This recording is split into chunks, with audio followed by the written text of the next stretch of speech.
थाने के सामने सैकड़ों नहीं हजारों लोगों की भीड़ जमा हो गई है।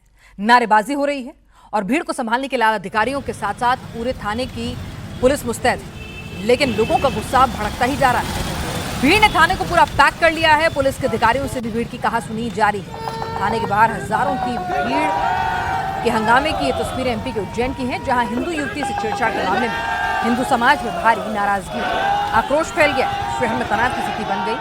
आरोप है कि पुलिस ने रिपोर्ट दर्ज करने में देरी की। नाराज होकर पीड़िता हिंदू संगठनों के पदाधिकारियों के साथ धरने पर बैठ गई। हिंदू संगठनों के विरोध के बाद पुलिस ने 3 आरोपियों के खिलाफ मामला दर्ज किया। इस दौरान बड़ी संख्या में संगठन के कार्यकर्ता थाने के बाहर जमा हुए।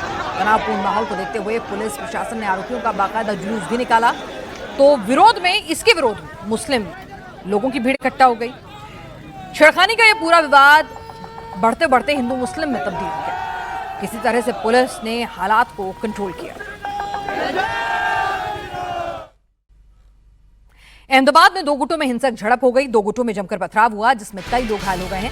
दरअसल अहमदाबाद में मामूली विवाद को लेकर 2 गुटों के बीच बवाल की खबर है, जिसके बाद पत्थरबाजी हुई और इसका वीडियो आप अपनी स्क्रीन पर देख सकते हैं। घटना के बाद पूरे इलाके में पुलिस बल को एहतियातन तैनात कर दिया गया।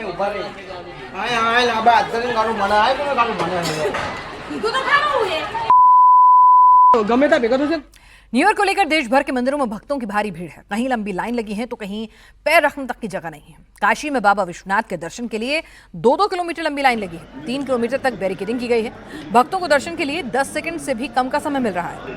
25 दिसंबर के बाद से श्रद्धालुओं का सैलाब उमड़ रहा है। हर दिन पर्यटकों की संख्या नए रिकॉर्ड तोड़ रही है। 3 से 4 लाख श्रद्धालु हर रोज वाराणसी पहुंच रहे हैं, जिसे देखते हुए मंदिर में स्पर्श दर्शन पर 2 जनवरी तक के लिए रोक लगा दी है। सभी तरह के प्रोटोकॉल भी बंद कर दिए। भक्तों की सुरक्षा के लिए मंदिर के चारों एंट्री गेट्स को अलग अलग जोन में बांट दिया गया है। सिक्योरिटी के लिए बैरिकेडिंग कर पूरे इलाके में सीसीटीवी से नजर रखी जा रही है।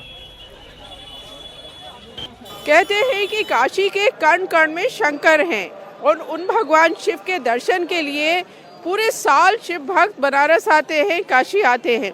लेकिन अब क्योंकि 2025 साल जाने वाला है और 2026 नया साल शुरू होने वाला है, काशी में ज़्यादा भीड़ है। इस समय हम काशी विश्वनाथ धाम है वहाँ पे उसके बाहर हैं और श्रद्धालुओं की यहाँ पर भीड़ है। लोग दूर दूर से आए हैं, देश के हर कोने से आए हुए हैं। क्या नाम आपका और कहाँ से आई हैं? मेरा नाम शादविनी तिवारी है और ये मेरे हस्बैंड प्रफुल्ल त्रिपाठी। हम नोएडा से आए हैं। अच्छा, तो जैसे अब ये साल जा रहा है, नया साल आने वाला है, तो क्या यहाँ वाराणसी में मनाएंगे नया साल? जी जी जी, हम ब्लेसिंग्स लेने आए हैं। आज हमारी शादी की 1 महीने कंप्लीट हुआ है, तो हम बाबा के दर्शन करने के लिए और ब्लेसिंग्स लेने के लिए आए थे। हमें ज्योतिर्लिंग दर्शन करना पसंद है।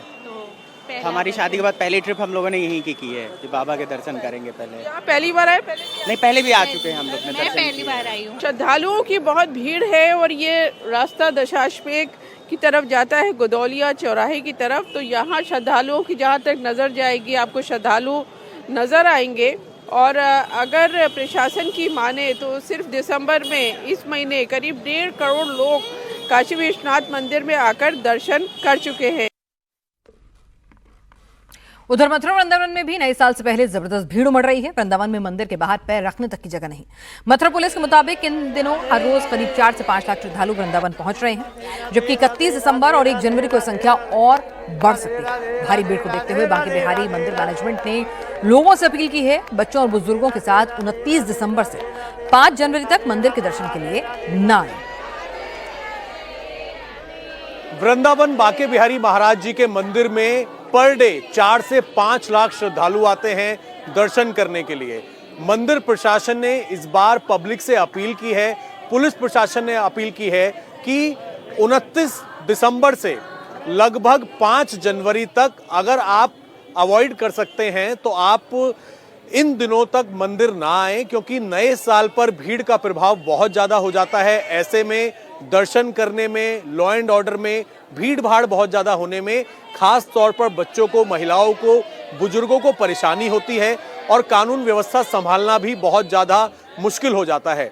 उसकी वजह यह है कि नए साल पर ज़्यादातर श्रद्धालु ये चाहते हैं कि वो मंदिर पहुँचें, बांके बिहारी जी के दर्शन करें, लेकिन ऐसे में कई बार देखा जाता है कि भीड़ का प्रभाव इतना ज़्यादा हो जाता है कि पुलिस प्रशासन और मंदिर प्रशासन भीड़ को संभाल नहीं पाता है। और इसीलिए अपील की गई है कि आप सब दर्शन करें बांके बिहारी जी के, लेकिन 29 तारीख से लेकर 5 तारीख तक, क्योंकि नए साल पे ज्यादातर लोग दर्शन करने आते हैं, ऐसे में भीड़ बहुत ज्यादा हो जाती है।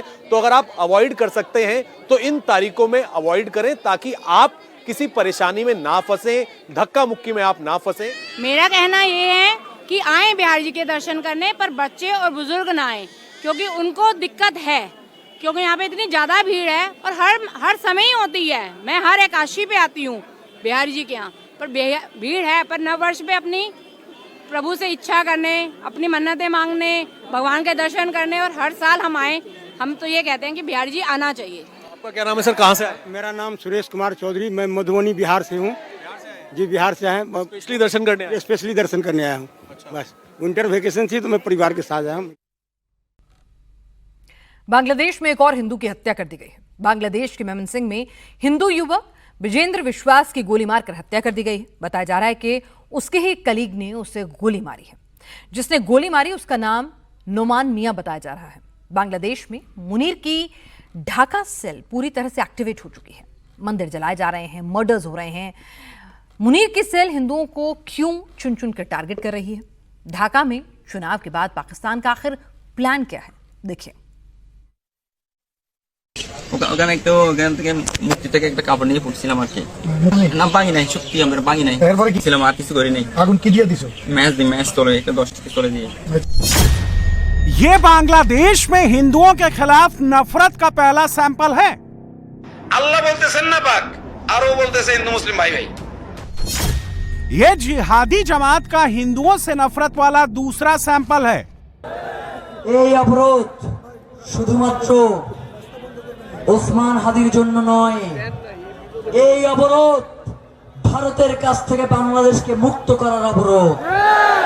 সুতরাং আমাদের এখন থেকে তীক্ষ্ণ দৃষ্টি সম্পন্ন হতে হবে, শত্রুকে চিনতে হবে, বুদ্ধিতে বলিয়ান হতে হবে।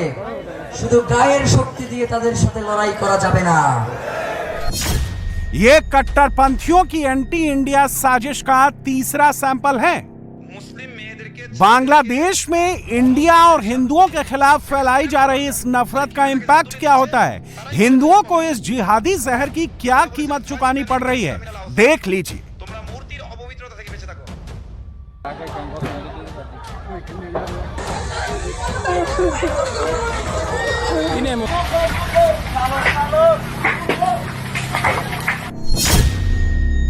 जिहादियों ने कॉक्स बाजार का हिंदू मंदिर जला दिया।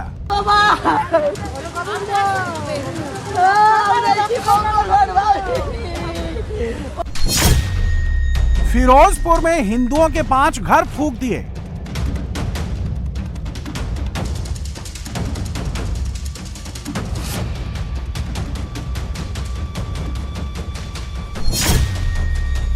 हबीबगंज में हिंदू युवक कामदेव को मौत के घाट उतार दिया। बांग्लादेश इस वक्त हिंदुओं के लिए सबसे बड़ा नर्क बन गया है। चुन चुन कर हिंदुओं को निशाना बनाया जा रहा है और इस पूरे खेल का मास्टरमाइंड है मोहम्मद यूनुस। कट्टरपंथी यूनुस अपनी शातिर चालों से एंटी इंडिया माहौल बना रहा है। उसकी कट्टरपंथी टोली लोगों को भड़का रही है और जिहादी गैंग रात के अंधेरे में हिंदुओं को निशाना बना रही है। और ये सब पूरे प्लान के तहत हो रहा है। कैसे, समझ लीजिए।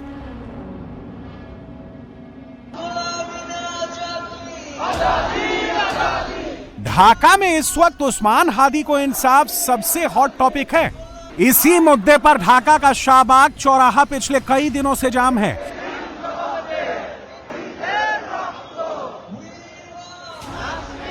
हादी के इंसाफ की इस लड़ाई को अब यूनुस की कट्टरपंथी टोली एंटी इंडिया मूवमेंट बनाने पर तुल गई है। इसके लिए यूनुस ने अपनी पुलिस को काम पर लगा दिया है।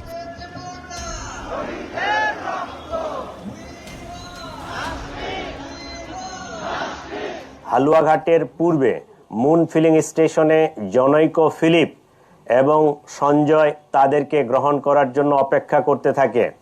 ফিলিপ তাকে সীমান্ত পার করে ভারতের মেঘালয় রাজ্যে জনৈক পুত্তির নিকট হস্তান্তর করে। পুত্তি এক ট্যাক্সি ড্রাইভার স্বামীর কাছে তাদেরকে হস্তান্তর করে। স্বামী মেঘালয় রাজ্যের তুরা নামক একটি শহর আছে, সেই শহরে তাদেরকে পৌঁছে দেয়। আমরা ইনফরমাল চ্যানেলে মেঘালয় পুলিশের সাথে যোগাযোগ করে যেটি জানতে পেরেছি, তারা ইতোমধ্যে পুত্তি ও স্বামীকে গ্রেফতার করেছে। আমরা সন্দেহ করি আসামিদ্বয় অবৈধ পথে সীমান্ত পাড়ি দিয়েছেন। शरीफ उस्मान बिन हादी गोलीबिद्ध हन। ये बांग्लादेश की वही पुलिस है जो कुछ दिन पहले तक कह रही थी कि हादी के हत्यारों के भारत भागने का कोई एविडेंस नहीं है। हादी के हत्यारे बांग्लादेश में ही छिपे हैं।